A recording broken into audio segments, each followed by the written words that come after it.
hard to tell in the altitude at the moment, but what you see is the free-fall group coming down first. The group, I think, what you were thinking there, especially when you're learning parachutes, you wouldn't want to do it where you crack the canopy into each other. So at the moment, as we're coming down, your corporal and pilot, first one down.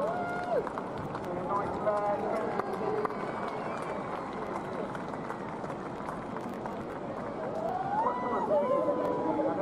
down fast, but they're going forward fast. Yeah, they're going forward fast, they're pretty fast when they're coming down. That was Corporal Ian Donovan come down there. And you've got Jake Jackson as well, they're going down for about 30 miles an hour, and then those right down for about 6 miles an hour. Fast. And you look up to the side, and you've got a platform, you use that canopy, there's a split there. And it's come in, start practicing that canopy, your football will fall flying as you go to land. You then got the massive bottom right behind the arm plane coming into land.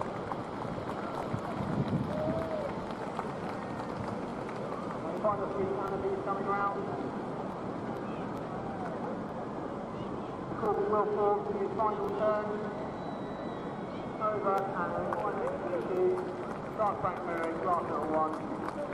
And then you've got massive watch right, final one. That's a great accuracy all the way down the flyer.